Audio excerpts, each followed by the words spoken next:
بسم اللہ الرحمن الرحیم۔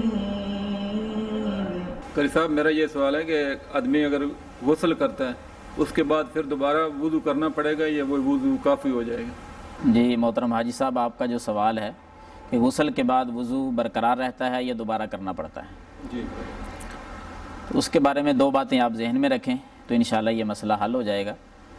جب غسل کرنا ہے تو غسل کے شروع میں وضو ہم کرتے ہیں، غسل کا آغاز ہی وضو سے ہوتا ہے۔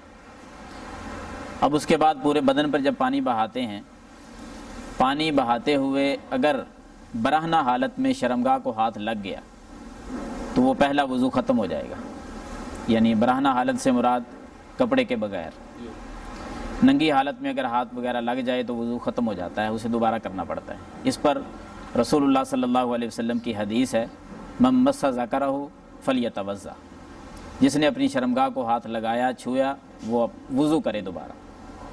اس حدیث سے استدلال کرتے ہوئے برہنہ حالت میں اگر ہاتھ لگ جائے تو وضو ختم ہے۔ اگر اس کا ہاتھ نہیں لگا، تہمت وغیرہ باندھ کر وہ غسل کر رہا تھا، اس نے غسل مکمل کیا ہے لیکن شرمگاہ کو ہاتھ تک نہیں لگا، تو پھر اس کا وہی وضو برقرار ہے، اسی کے ساتھ وہ نماز پڑھ سکتا ہے، کیونکہ نواقض وضو میں سے کچھ بھی سامنے چیز نہیں ہے تو اس کا وضو برقرار ہے۔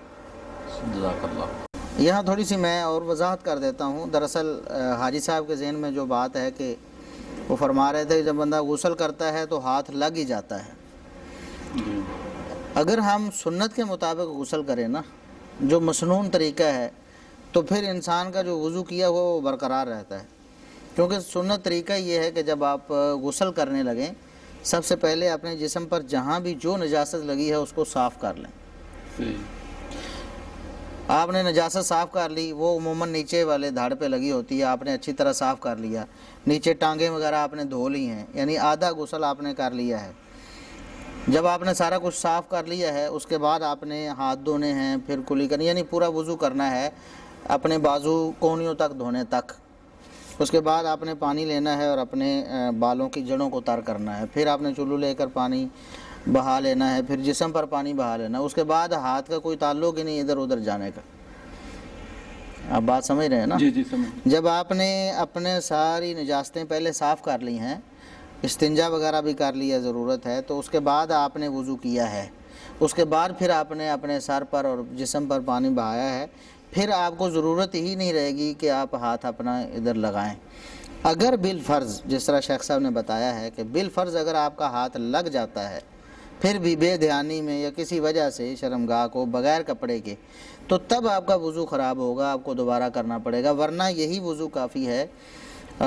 ہم جب وضو کرتے غسل جنابت کرتے ہیں تو ایسے ہی کرتے ہیں، بلکہ عام غسل کی بھی یہی روٹین بنائی ہوئی ہے کہ اسی طرح اسی سنت کے مطابق طریقے سے ہم کر لیتے ہیں، وضو کر لیتے ہیں، بعد میں جب ہم فارغ ہوتے ہیں تو پاؤں دھو لیتے ہیں، تو اسی سے ہم نماز پڑھتے ہیں، اسی سے پھر جو صابن استعمال کرنا ہے، شیمپو کرنا ہے، وہ ہم وہ بعد میں غسل سے پہلے ہی یعنی کہ وہ کر لیتے ہیں، یعنی کہ غسل کا جب وضو کرتے ہیں اس سے پہلے ہی۔ جی میں نے بتایا نا کہ دھڑ جو ہے نا نیچے والا وہ ہم پہلے دھو لیں، اس کو صابن بھی پہلے ہی لگا لیتے ہیں۔ اچھا اگر جب ہم یعنی کہ ہم نے دھو لیا سب کچھ، صابن استعمال کر لیا، اب جب ہم اپنے ہاتھ دھوئیں گے اور پھر کولی کریں گے اور پھر منہ دھوئیں گے، اگر اس دوران شرمگاہ کو ہاتھ لگ گیا تو پھر وضو دوبارہ سے کرنا پڑے گا؟